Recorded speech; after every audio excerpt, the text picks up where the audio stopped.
하나님이 사랑하시는 비산동교회 성도님들, 지난 하루 동안 평안하셨습니까? 히브리서는 예수님의 대제사장 되심을 우리에게 알려줍니다. 이는 히브리서가 알려주는 소중한 가르침입니다. 예수님이 우리의 대제사장 되신다는 의미를 잘 알 때 우리 안에는 담대함이 생길 수 있습니다. 오늘 주신 말씀을 묵상하고 바르게 알아서 우리 안에 담대함을 가지고 하나님께 나아가는 복된 묵상의 시간이 될 수 있기를 바랍니다. 기도하겠습니다. 사랑의 하나님 아버지, 주님께 나아갈 때 우리의 연약함이 보이고 우리의 죄가 크게 보여서 불안할 때가 있습니다. 그럴 때마다 예수 그리스도를 믿음으로 그분의 십자가를 의지함으로 담대히 나아갈 수 있는 우리 모두가 되게 하여 주옵소서. 오늘도 주님의 십자가 붙들고 나아갑니다. 우리를 받아 주옵소서. 이 모든 말씀 우리 주 예수 그리스도의 이름으로 기도드립니다. 아멘.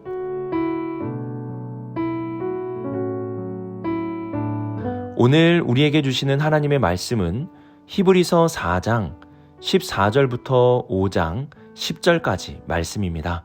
하나님의 말씀을 함께 읽겠습니다. 그러므로 우리에게 큰 대제사장이 계시니 승천하시니 곧 하나님의 아들 예수시라. 우리가 믿는 도리를 굳게 잡을지어다. 우리에게 있는 대제사장은 우리의 연약함을 동정하지 못하시리가 아니요 모든 일에 우리와 똑같이 시험을 받으신 이로되 죄는 없으시니라. 그러므로 우리는 긍휼하심을 받고 때에 따라 돕는 은혜를 얻기 위하여 은혜의 보좌 앞에 담대히 나아갈 것이니라. 대제사장마다 사람 가운데서 택한 자이므로 하나님께 속한 일의 사람을 위하여 예물과 속죄하는 제사를 드리게 하나니 그가 무식하고 미혹된 자를 능히 용납할 수 있는 것은 자기도 연약에 휩싸여 있음이라. 그러므로 백성을 위하여 속죄제를 드림과 같이 또한 자신을 위하여도 드리는 것이 마땅하니라. 이 종기는 아무도 스스로 취하지 못하고 오직 아론과 같이 하나님의 부르심을 받은 자라야 할 것이니라.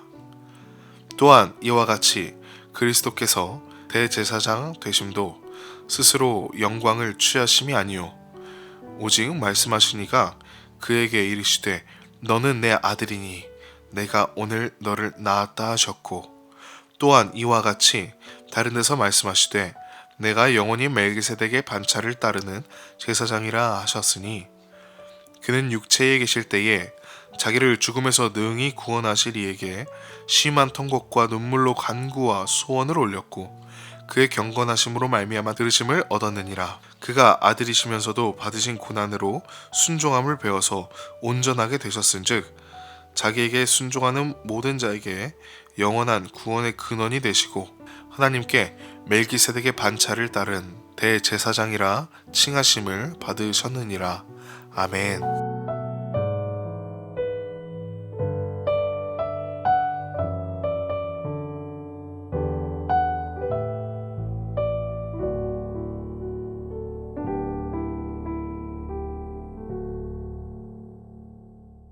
오늘 말씀은 이스라엘의 대제사장과 비교하며 그들보다 더 위대하신 우리의 큰 대제사장 되시는 예수 그리스도에 대해 말씀해주고 있습니다. 14절 상반절을 보시면 우리에게 큰 대제사장이 계시니 승천하신 이 곧 하나님의 아들 예수시라고 말씀합니다. 예수님은 일반적인 대제사장이 아닌 이들보다 크신 대제사장이십니다. 그 증거 중에 하나가 바로 승천입니다. 이스라엘의 대제사장은 하나님께 나아가기 위해 1년에 한 번 성전의 휘장을 지나 지성소로 들어가게 됩니다.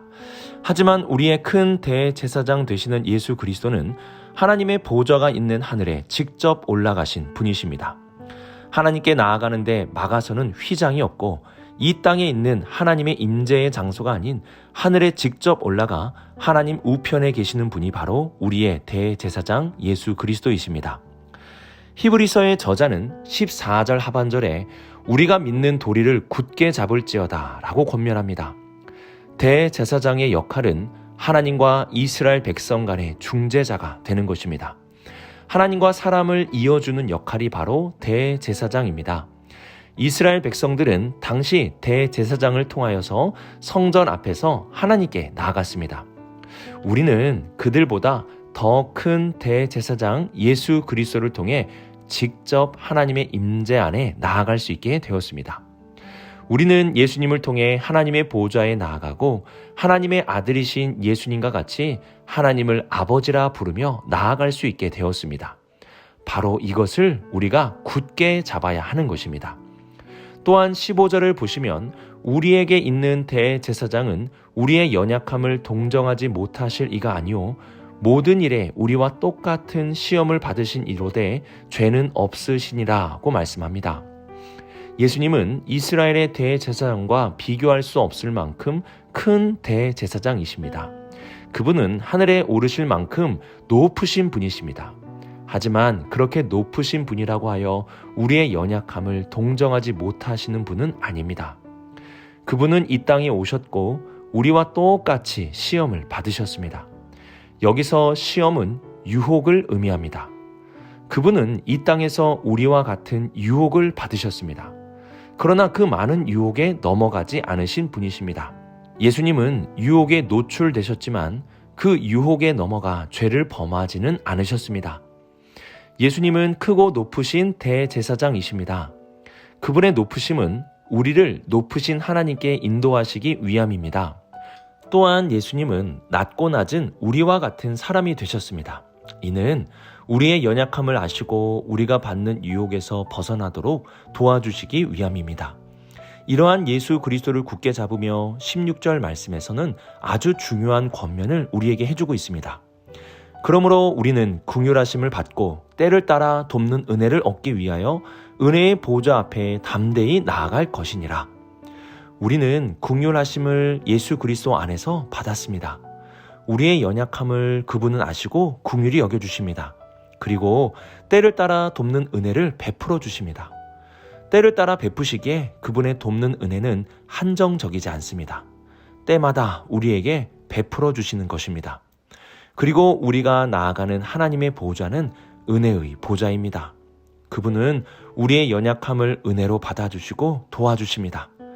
이러한 예수 그리스도와 은혜의 보좌가 있으니 우리는 담대히 하나님께 나아갈 수 있게 되는 것입니다. 예수 그리스도의 중보와 때를 따라 도우시는 하나님의 은혜를 힘입어 하나님의 은혜의 보좌 앞에 담대히 나아갈 수 있는 우리 모든 성도님들이 되시길 주님의 이름으로 축복합니다.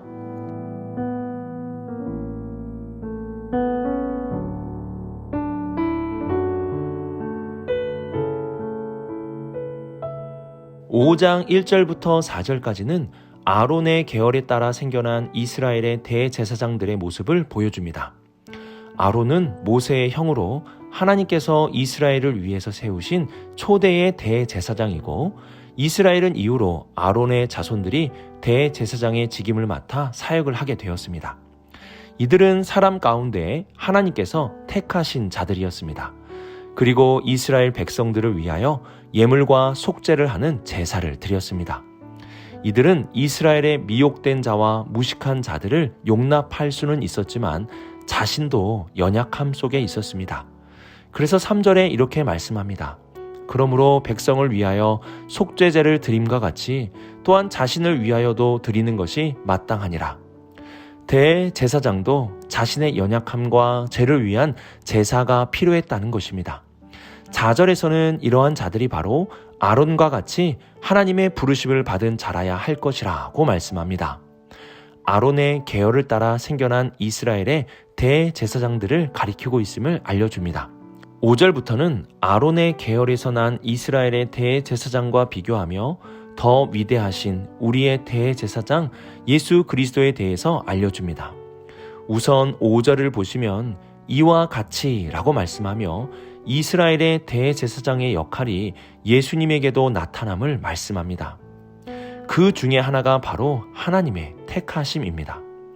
이스라엘의 대제사장도 하나님의 특별한 택하심으로 세워진과 같이 예수님도 하나님의 택하심으로 세워진 대제사장입니다.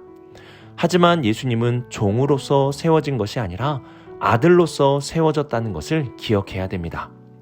또한 6절을 보시면 예수님은 아론의 후손으로 대제사장이 되신 것이 아니라 멜기세덱의 반차를 따르는 제사장이라고 말씀합니다. 여기서 반차라는 말은 직장인들이 사용하는 하루의 절반을 나타내는 휴가가 아닙니다. 여기서의 반차는 차례를 나타내는 것으로 있는다는 의미를 가지고 있습니다. 그래서 새 번역 성경에서는 반차를 계통을 따라 라고 번역을 하였습니다. 예수님은 아론이 아닌 멜기세덱이라는 신비한 대제사장의 계통을 이어가시는 분이십니다. 창세기 14장 18절을 보시면 멜기세덱에 대해서 살렘의 왕이고 지극히 높으신 하나님의 제사장이라고 말씀합니다. 멜기세덱은 왕이자 제사장인 분이셨습니다. 또한 창세기 14장 20절 이하의 말씀을 보시면 이스라엘의 조상인 아브라함이 멜기세덱에게 11조를 드렸다는 사실을 알려줍니다. 이는 아브라함보다 우위에 있는 제사장임을 알려주는 말씀입니다. 아론은 아브라함의 자손이지만 멜기세덱은 아브라함보다 우위에 있으신 분이십니다. 아론은 제사장이지만 예수님은 멜기세덱과 같이 제사장이자 왕이신 분이십니다. 이처럼 히브리서의 저자는 이스라엘의 제사장과 예수님의 제사장 되심을 비교하며 예수님이 더 위대하시고 크신 대제사장이심을 밝히 보여줍니다. 예수님은 이러한 대제사장직을 심한 통곡과 눈물로 간구와 소원으로 올렸다고 말씀합니다. 우리는 겟세마네에서 기도하신 예수님의 모습을 기억하고 있습니다. 예수님은 우리의 죄를 위해 자기 자신을 드리신 대제사장이셨습니다. 8절과 9절 말씀에서는 그분은 하나님의 아들이시면서도 받으신 고난으로 순종함을 배워서 온전하게 자기에게 순종하는 모든 자에게 영원한 구원의 근간이 되셨다고 말씀합니다. 우리는 예수님을 통해 구원의 길을 보게 됩니다. 그분은 고난과 순종함을 통하여 구원의 길을 열어놓으셨습니다. 그러므로 우리는 예수 그리스도를 바라보며 그분이 열어놓으신 길을 걸어갈 때 구원이라는 놀라운 복을 받을 수 있게 되는 것입니다. 우리는 오늘 말씀을 통해서 히브리서에서 알려주는 중요한 주제의 답을 보게 됩니다. 그 주제는 우리가 어떻게 하나님의 보호자 앞에 나아갈 수 있는가입니다. 이에 대한 답은 우리의 큰 대제사장 되시는 예수 그리스도로 말미암아 하나님께 나아갈 수 있게 되었다입니다. 성도는 바로 이러한 사실을 굳게 믿고 잡아야 합니다. 예수님은 이 땅의 대제사장과는 비교할 수 없는 높으신 큰 대제사장이십니다. 우리를 높으신 하나님께 직접 인도해 주시는 분이시라는 것입니다. 이를 위해 주님은 낮고 낮은 우리의 모습으로 오셨고 우리를 동정해 주시며 우리의 연약함을 때를 따라 은혜로 도와주십니다. 더 나아가 우리를 위해 십자가에서 고난받고 죽임을 당하셨습니다. 우리는 하나님께로 인도해 주시는 큰 대제사장이신 예수 그리스도를 굳게 잡고 때를 따라 도와주시는 은혜를 힘입어 예수님이 걸어가신 고난과 십자가라는 구원의 길을 걸어갈 수 있어야 합니다. 오늘의 말씀을 묵상하며 우리의 구원에 대해서는 담대할 수 있기를 바랍니다. 나의 연약함을 보는 것이 아니라 예수 그리스도께서 누구신지를 알고 그분이 걸어가신 십자가의 길에 구원이 있음을 확신하며 담대하게 나아갈 수 있기를 바랍니다. 오늘도 예수 그리스도를 통해 은혜의 보좌 앞으로 나아갈 수 있는 우리 모든 성도님들이 되시길 주님의 이름으로 축복합니다. 기도하겠습니다. 사랑의 하나님 아버지, 우리가 하나님의 보좌로 나아갈 때 예수 그리스도를 의지하며 담대함으로 나아가게 하여 주옵소서. 나의 연약함과 나의 죄가 있지만 이러한 우리의 연약함을 아시고 긍휼히 여기시며 도우시는 예수 그리스도를 의지하고 그분의 십자가를 붙잡음으로 나아오니 우리를 받아 주옵소서. 십자가를 붙잡고 은혜의 보좌 앞에서 하나님이 부어주시는 임재와 은혜 가운데 살아가는 우리 모두가 되게 하여 주옵소서.